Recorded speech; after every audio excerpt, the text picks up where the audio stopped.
బిడ్డ పుట్టగానే మంచి జ్యోతిష్యము న్యూమరాలజీ తెలిసిన వ్యక్తిని కలిసి మంచి పేరు పెట్టించుకుంటే నాట్ ఓన్లీ బిడ్డకే కాదండి, ఆ కుటుంబానికి కూడా చాలా బాగా పైకి వస్తారు.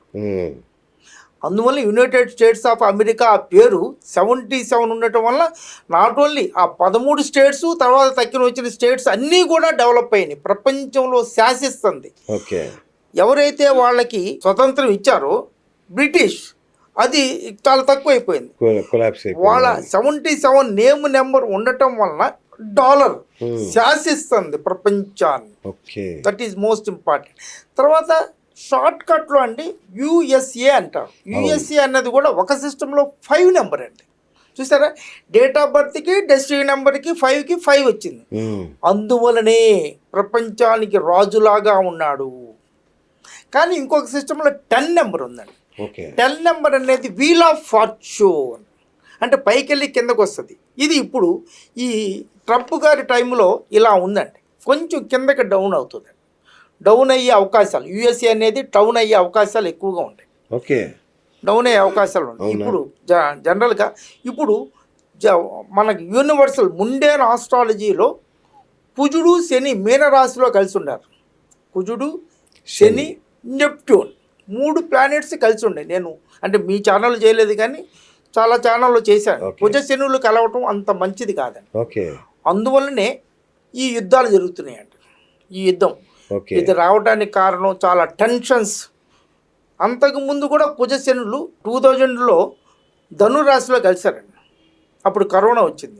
2002లో మకర రాశిలో కలిశారండి, రష్యా యుక్రెయిన్ వార్ వచ్చిందండి. ఇంతకుముందు 1996లో మీనరాశిలో కలిశారు. అంటే ఈ కుజశనులు మీనరాశిలో 30 years తర్వాత కలుస్తారు. ఎప్పుడైనా మళ్ళీ రావాలంటే మళ్ళీ 30 years పడుతుంది. 30 years తర్వాత మళ్ళీ కలుస్తున్నారు. అప్పుడు 1996 ఆగస్టులో మనకి వరదలు వచ్చినాయండి, హైదరాబాద్కి వరదలు వచ్చినాయి, చాలా ఊళ్ళు ఇదైపోయినాయి. అలా జాతకం అనేది అంటే విశ్లేషించగలగాలి కానీ కరెక్ట్గానే జరుగుతూ ఉంటుందండి. ఇప్పుడు కూడా వర్షాలు చాలా ఎక్కువ పడే అవకాశాలు ఎక్కువ ఉన్నాయండి. వర్షాలు ఎండ ఏంటండి చాలా భయంకరంగా, చాలా ఎండ ఎక్కువగా ఉంటుందండి. అదే కుజశనుల కాంబినేషన్, చాలా కుజ కాంబినేషను. తర్వాత కొంచెం డ్రాట్ కూడా వచ్చే అవకాశాలు ఉన్నాయండి. తర్వాత దక్షిణ అమెరికా అలాంటి ప్లేసుల్లో ఈ సముద్రాలలో సునామీలు ఉంటాయి చూడండి. సునామీ లాంటివి కూడా వచ్చేది. సముద్రాల లోపల భూకంపాలు రావటం, విపరీతంగా వర్షాలు పడటం, అంటే మామూలుగా పడతాయి కానీ దాన్ని మించి అప్పుడు 1996లో హైదరాబాద్లో ఎట్ట పడ్డాయో అలా పెద్ద వర్షాలు పడటం. ఎప్పుడు సార్ ఇది? ఇప్పుడే ఈ సంవత్సరం. డ్యాములు కూడా కొంచెం ఇదయ్యే అవకాశాలు ఉన్నాయండి. కొన్ని అంటే ఇక్కడ ఇండియాలో కాదు, ప్రపంచవ్యాప్తంలో ఎక్కడైనా కానీ 1 or 2 ప్లేసెస్లో డ్యాములు కొట్టుకుపోయే అవకాశాలు కూడా ఉన్నాయి. అందుకనే అందరూ ఇప్పుడు నేను అంతకుముందు కూడా నేను చెప్పానండి, అస్సాంలో వరదలు వస్తాయని, చాలా ఇదవుతాయని మీ దాంట్లో చెప్పాను. దానివల్ల ఇప్పుడు ఏంటంటే వాటర్ మేనేజ్మెంట్ చాలా జాగ్రత్తగా చూసుకోవాలి. డ్యామ్ మేనేజ్మెంట్ ఇప్పుడే ఈ ఎండాకాలంలో డ్యామ్స్ ఎక్కడెక్కడ ఉండయో అది చూసుకోగలిగితే రేపు వర్షాకాలంలో విపరీతమైన వర్షాలు పడతాయండి. మనకి అంటే ఊహించనంత వర్షం పడే అవకాశాలు ఉంటాయి. డ్రైనేజ్ సిస్టమ్ ఇవన్నీ కూడా జాగ్రత్తగా ఇప్పుడు ఎండాకాలం చూసుకోగలిగితే చాలా బాగా ఉంటుంది.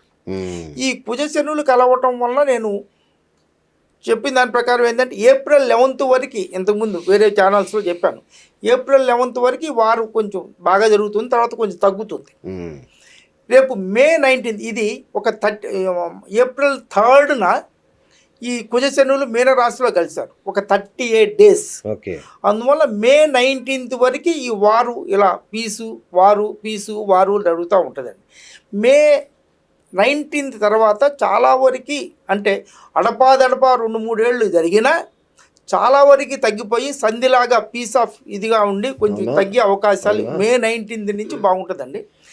మే 19th నుంచి మన financial status plus share market కూడా, నేను అంతకుముందే చెప్పాను, ఏప్రిల్ 11th తర్వాత షేర్ మార్కెట్ కొంచెం పుంజుకుంటుందని. మే 19th వరకు పర్వాలేదు సార్, కానీ మే 19th తర్వాత చాలా అప్పుడు వరకు కొంచెం జాగ్రత్తగా ఉండాలి, వొలటైలిటీ ఉంటుంది.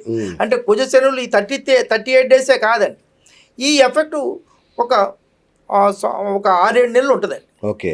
అందువల్ల కొంచెం వలటిలిటీ ఉంటుంది. మే 19th వరకు కొంచెం షేరు అచ్చా. కొంచెం వలటిలిటీ ఉంటుంది. మే 19th నుంచి పర్వాలేదండి ఇండియన్ ఎకానమీ.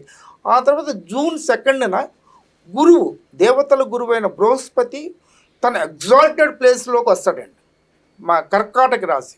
అచ్చా. అప్పుడు నుంచి ఇక ఫైనాన్షియల్ ఇండియన్ ఫైనాన్స్, ఎందుకంటే వృషభ లగ్నానికి 3rd ప్లేస్లో ఉండి తన మకరాన్ని చూస్తాడు.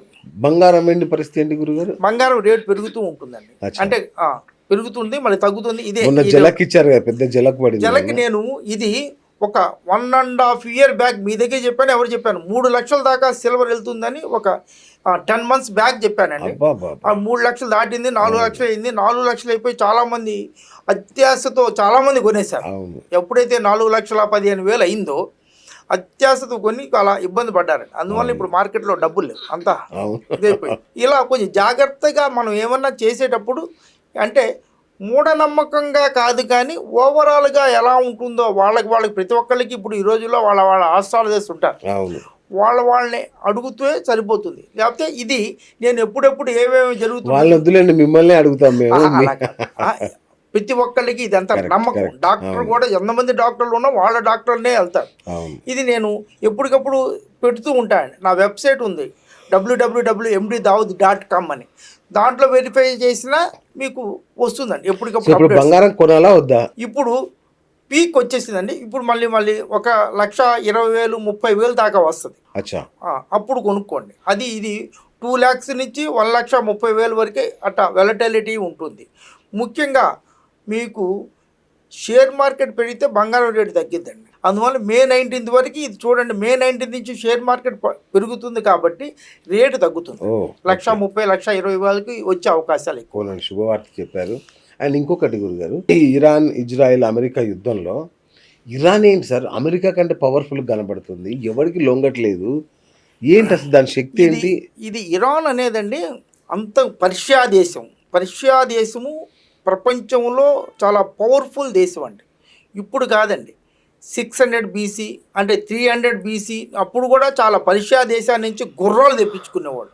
అవును. పర్షియా దేశంలో మనుషులు ఆర్యులండి, మనం ఆర్యులు అని అంటామే. అవును. ఆర్యులు అనేవాళ్ళు ఇరాన్ దేశం నుంచే వచ్చారు. వాళ్ళే ప్రపంచాన్ని జయించారు. వాళ్ళు చాలా బలవంతులు, ధైర్యవంతులు. బాబరు వీళ్ళంతా ఆఫ్ఘనిస్తాన్ నుంచి వచ్చారు. ఓకే. వీళ్ళు ఆర్యులు అనమాట. ఆర్యులు మనకి ఇండియా కూడా వచ్చారు. ఇది అంతకుముందు పర్షియా దేశం అని ఉండేది సార్. అక్కడే కల్చర్ కూడా పెరిగిందండి. అక్కడే ఈ సాంస్క్రిట్ కూడా అక్కడ మాట్లాడేవాళ్ళు అండి. ఇప్పటికి కూడా పర్షియా దేశం అంటే ఇరాన్లో కొండ గుహల్లో మన ట్రైబల్స్ ఉంటారు కదండి, ట్రైబల్స్ మాట్లాడే లాంగ్వేజ్ సాంస్క్రిట్ అండి. చాలా ఆశ్చర్యంగా ఉంటుంది. Oh my god. అంటే అప్పుడు అవన్నీ కూడా అక్కడి నుంచి పాలస్తీనా నుంచి ఇండియా కూడా దారి ఉండేదండి. ఇప్పుడు కూడా దారి ఉందండి. బై ఆఫ్ఘనిస్తాన్ మీద ఆఫ్ఘనిస్తాన్ ఇరాన్కి వెళ్ళొచ్చు. ఓకే. ఇది కాకపోతే మన ఇండియన్ రాజులందరూ కూడా ఓడల ద్వారా వాళ్ళ గుర్రాలను తెప్పించుకున్నారు. చాలా బలమైన గుర్రాలండి. ప్రపంచంలో మేలుజాతి గుర్రాలంటే పర్షియా దేశం నుంచే వచ్చాయి. అందువల్లే వాళ్ళంతా పవర్ఫుల్ అండి. ప్రపంచంలో పర్షియా దేశాన్ని ఎవరు ఓడించలేదండి. అలెగ్జాండర్ ద గ్రేట్ 334 నుంచి 331 3 years పోరాడాడు. ఎందుకంటే పర్షియా దేశానికి 3 పక్కల పర్వత శ్రేణి ఉంటుంది. ఒక పక్కన ఇసుక ఉంటుంది, ఎడారి ఉంటుంది. ఆ ఇసుక ఎడారి ఎలాంటిదంటే ఎండాకాలం విపరీతమైన ఎండ, అసలు ఎవరు ఎంటర్ కాలేరు.